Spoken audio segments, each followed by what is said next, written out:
Back in on Game Day Sports Radio Friday morning. Bogie Wood, Mike Bernard for a little inside the numbers. Mike, how are we? Doing great. How about you, Coach? Oh, pretty good. Staying dry down there in Birmingham. I'm assuming you're in Birmingham this week. I am. Yeah, it's been dry here for quite some time now. Drought conditions. Well, maybe we can get some rain coming in here soon. And because, I'm not complaining, but it's kind of hard to hit crisp iron shots off hard pan. I'm just saying. Yep. But your drives go longer. Yes, they do. Yeah. It's, you choose your poison, right? Which shot do you want to complain about? That's right. That's what I do. And I've got plenty to complain about out there. Hey, Mike, real quick before we get into the games, and of course, the first game we're going to talk about is Michigan and Penn State. But and I'm coming from a coaching standpoint. The situation at Michigan it's the most bizarre thing that I can recall. Yeah, it's things started moving faster here in the last few days, and regardless of how you feel about it, take the names and faces out of the equation. At some point, the question is, do you give due process? And then due process also means that as far as those that are saying Michigan should be suspended or ineligible for the playoff, well, if you give them due process and it turns out afterwards, you can't undo that. You're leaving a fourth team out. Yeah. And the crazy thing, again, it just seems like there's one thing stacked on top of another. Harbaugh serving a self-imposed suspension for the first 3 or 4 games this year. And it just seems that there seems to be issue after issue after issue. And now, of course, the Spygate, stealing the signals scandal, it's taken center stage in all of this. But you've got to wonder if with just the number of issues that he's having to deal with right now, if Harbaugh can survive this. Yeah, well, they rescinded his contract extension, pending all this that's underway. Yeah. And but now Jim said that wasn't really accurate. So come on now. Well, it could. Well, yeah, that's true. I don't know for certain. Yeah. It might not be. I don't know. And here's the thing. I think you're absolutely correct. I think they pulled the contract, and he's just painting it as pretty as he can paint it right now. I think that's it. He's had plenty of opportunity to go back to the NFL before he got Michigan. Because for the longest time, he couldn't beat Ohio State. Now he's beating them 2 times in a row. He's had plenty of opportunities to go back to the NFL. He was an outstanding NFL coach. He's an outstanding college coach. Yeah. Personality-wise and some of his antics, you may or may not agree with, but he knows how to manage a game as well as anyone. Yeah. I'm wondering now if all this is going to kind of push him back to the NFL. Mike, you were mentioning it took him a while to get Michigan where they needed to be, beating Ohio State. It's almost fair to say that, Ryan Day is the new Jim Harbaugh right now. Well, and some are pointing out that the correlation between Michigan over Ohio State began with the sign stealing. Yeah. All right, let's get into the games. We could talk about this and gossip about this all day, but let's get right to the games. And the college football playoffs, the rankings: Ohio State 1, Georgia 2, Michigan 3, and then, the AP or coaches poll or whatever you want to call it, they really don't agree. They've still got Georgia sitting at number 1, Michigan at number 2, Ohio State number 3. But I do find it interesting that 4 through 8, Florida State, Washington, Oregon, Texas, and Alabama, they match up. They mirror each other exactly in the polls. Yeah, and again, this is all fun to talk about, but we're in November now, and we've already seen November rear its ugly head, and the teams that can handle the pressure do, and the teams that can't don't, and it's gonna all unfold. And I don't think it's going to be as much controversy at the end as people think it may. I think the best two games Saturday are kind of the bookend games, an early game and a late game. Let's start out, and we're going to go, and of course, we'll use the college football playoff rankings because that's the only one that really matters. We could have a Bogie and Mike ranking, but we're going to use the college football playoff ranking. Number 3, Michigan at number 10, Penn State. Third straight ranked matchup in the series, and the 6th in the past 7 years. James Franklin, he still hasn't gotten that Big Ten big game win that he needs on his resume. You have to go back to beating Ohio State 24-21. Was that 16 right after he got there? Anyway, that victory, it's long forgotten because he hadn't beat the Buckeyes since then. The Nittany Lions, they've gone 3-3 versus Michigan in the last 6 matchups. But Michigan has won the last 2. A lot of turmoil, as we talked about in Bosch-Beckler Hall this year. And you have to wonder, is it going to affect Jim Harbaugh and the guys negatively, or will it galvanize that team? We'll just see. At last glance, I saw Michigan favored by 4.5 points in Happy Valley. Yeah, Coach, they're 4.5. Earlier in the week, it was 5. James Franklin, you alluded to it, his struggles against top teams. Against top 10 teams, he's 3-16. Okay. But his teams, they beat the what out of the the mediocre teams. They're a bully. And Michigan, we talked about the cloud over their program. We're at week 11 of college football. And Coach, I don't know how good Michigan is. I think they're really good.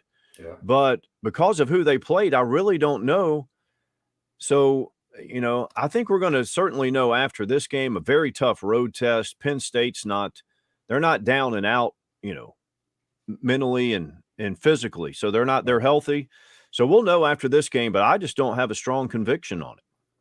Let's move out to the West Coast, the Pac-12. And of course, I think everyone that's a college football fan has been pleased by the competition that's happened in the Pac-12. And I think it's kind of boiling down to 2 teams, Washington and Oregon. Washington, in my opinion, they went out. They're going to get in the college football playoffs. That's just my opinion. Number 18, Utah, they had a chance, and a lot of people, the pollsters have a higher opinion than the computers and the playoff committee of Utah. Number 13 in one poll, number 18 in the only poll that counts. This is a 3:30 kick on Fox. It's going to follow the Michigan-Penn State game. It's only the 3rd time these 2 teams have met when both of them are ranked. The Utes, they're sitting at 7-2 right now. But they would be undefeated if they could just stop playing teams from Oregon. They've only lost to Oregon and Oregon State. Washington, they are undefeated. And most likely, as I said, I think they're going to be in the college football playoffs if they win out. Last week, the Utes, they cakewalked over Arizona State 55-3. Huskies, they had to expend a lot of energy down in the Coliseum in Los Angeles to beat Caleb Williams and the Trojans 52-42. And still, though, UW's a 9.5-point favorite at home. Yep, they are. And 9.5 total's gone down to 54. Washington escaped that bad spot you talked about down in L.A.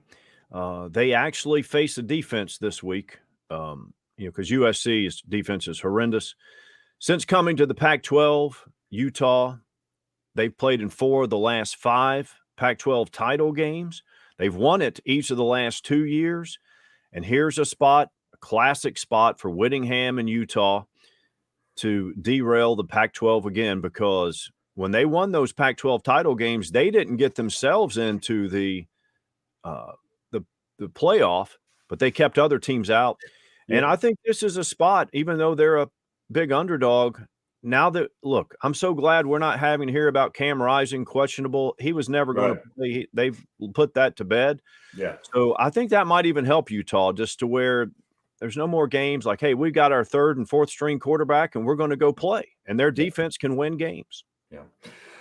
Let's move on to the SEC, the 3:30 Eastern kickoff on CBS. Going to be number 13 Tennessee at number 14 Missouri.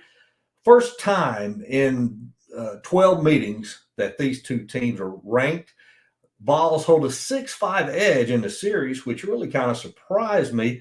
But they really only started playing each other when Missouri came into the SEC East. But the Vols have won the last 4 of these contests. I understand why Tennessee is a slight favorite on the road, but I don't think you can overlook Missouri. The Tiger team this year, they're different from they have been in the past year. They will fight, and they went into Athens and they fought and had some things go against them, but they kept fighting and had they could have made a couple of plays there in the late goings of that game, could have won that game. So I think if the Tigers have got any juice left after Athens, this could be an upset. That's key, Coach. Like we always talk about, from being a player and as a coach, like those games take a lot out of you mentally, spiritually, emotionally. I mean, physically, those games take a lot out of you. And we'll see. And Missouri opened as a 1-point favorite here. So the bettors bet Tennessee to a small favorite. Totals at 59. Coach, Tennessee put up 62 points and 66 points the last 2 times these teams played. That's not going to happen this weekend. Right. But here's a little bit of surprising stat. Tennessee's number 1 in rushing offense. They're number 1 in rushing defense. Those 2 stats there, that's why they're a favorite, because odds makers and handicappers love those 2 stats, especially in college football. That's why Tennessee's favored. And I don't have a strong position on this game because, Missouri's coming off a really tough spot here. Yeah, no matter how much the entertainment value is of throwing the football and the rules are, and I guess you could say I'm a better defensive coordinator, but the rules in college football are structured to benefit the offense now. But it still goes back, you better be able to stop the run. Right. You got to get stops at some point. Look at USC. They can't stop anyone at any time, certainly not in crucial times. And their offense is all world, but doesn't matter if you can't stop anyone. All right, Mike, let's move on to the 7 p.m. kick on ESPN. That is an SEC game, number 9, Ole Miss at number 2, Georgia. This is the first time that the Rebels and Bulldogs have met as ranked teams since 2016. And that was the last time that they played against each other. Auburn's Hugh Freeze was coaching the Rebels then. They were ranked 23rd, and they crushed the number 12 Bulldogs 45-14 in Oxford. That was Kirby Smart's first year as Georgia's head coach. Let's fast forward 7 seasons later, and the Bulldogs, now they're back-to-back champions. Lane Kiffin, he's building Ole Miss back into their winning ways. Now, you got to remember, these 2 guys are office mates at Alabama back in 14 and 15, and they go head-to-head as head coaches for the first time. And Lane Kiffin, old Lane, is sitting over there creating some offensive wrinkles for his old buddy Kirby because he knows how that defensive mind of his thinks. And he's going to need some wrinkles, and he's going to need some trick plays to pull this upset because the Rebels just don't have the talent that Georgia has. The Bulldogs are favored by over 10 between the hedges. Yeah, Coach, they're favored by 10.5 or 11 at most casinos. Look, Georgia's won 36 straight regular season games. The last time they lost was the SEC championship game to Alabama in 21. And then a couple of weeks later, they avenged that loss in the championship game. They're 42-1 their last 43 games. Yeah. All right. Now, the point spread says that Ole Miss is going to cover this game, okay, because you have that team with all those records, and then they're at home, and they're laying less than 2 touchdowns. That's they were laying 15 to Missouri, and we're in a game. But just as Missouri comes out of that Georgia game beat up emotionally and physically, so does Georgia to some extent. I lean to Ole Miss here, but, Coach, the last time Georgia lost a regular season game was all the way back to 2019 against South Carolina. The head coach then for South Carolina was Will Muschamp. He's the one guy that knew how to pull it off, apparently. Yeah. Well, now he's the offensive coordinator for Kirby. So, Georgia's a machine, Yeah. and they're doing it in the same league with, Alabama and LSU, and it's impressive.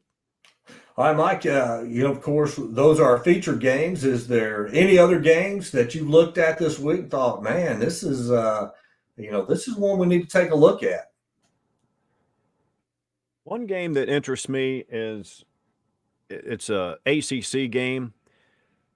Clemson usually falls short in these type of spots, but at 5-4, I think they might be too much for Georgia Tech, and I might lay the big number there. Okay. All right. Yeah, I tell you, Georgia Tech is surprising and having a surprising year. Things have really, they kind of turned things around since the departure of Jeff Collins back mid-season last year. And again, sometimes I thought, and Jeff is a coaching colleague, friend of mine, and I thought he was a great fit for Georgia Tech, being from Atlanta. Great recruiter, really connected with the young people. But it just did not work out for him. And I said it didn't work out for him. It didn't work out for him as head coach of Georgia Tech. It worked out for him when they wrote him that check when he walked out the door. But, again, sometimes it's you get the right fit, the right circumstances, and things turn for you. And that seems to be what has happened over in Atlanta and Georgia Tech. And Mike, just frankly, with the NIL programs and everything now, it just surprises me with all the talent that they have in Atlanta and obviously the corporate money that's there in Atlanta, that Georgia Tech just can't be a viable program. I know their academics are a little bit stricter than a lot of folks they have to play against, but at the same time, though, with the resources that they have there, I don't. It's hard for me to fathom why they can't be a successful program year after year. Right. I think they have the same issues that Miami has. So their alumni, they move off all over the world, and they're not that involved. And it's the same with Georgia Tech, smaller private schools. They have those issues at times. And Atlanta's never really, the big corporate Atlanta's never really supported Georgia Tech in that manner. Right. You talked about Jeff Collins getting the buyout. You don't feel bad for your friends and colleagues when they get a big number like that. Oh. And one of my favorite stories, and if you can pull it up on YouTube, is to watch the interview with Coach Orgeron when he was told, he's like, okay, what day, what door do you want me to walk out, and when do you want me gone? That's right. Go Tigers, man. Right. And that was just 2 years removed from arguably one of the top 3 teams to ever be assembled and win the title. Right. That's the day. That's college football in this day and age. Right.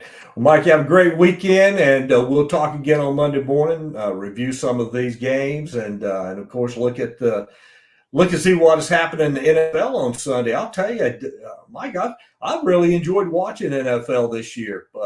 I think from top to bottom, it's probably as competitive as it's been in a long time.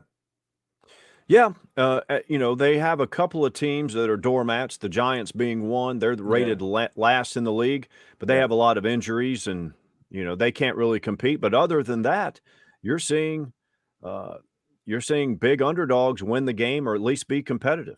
Right. All right, you take care. We'll talk again on Monday. Thanks, Coach.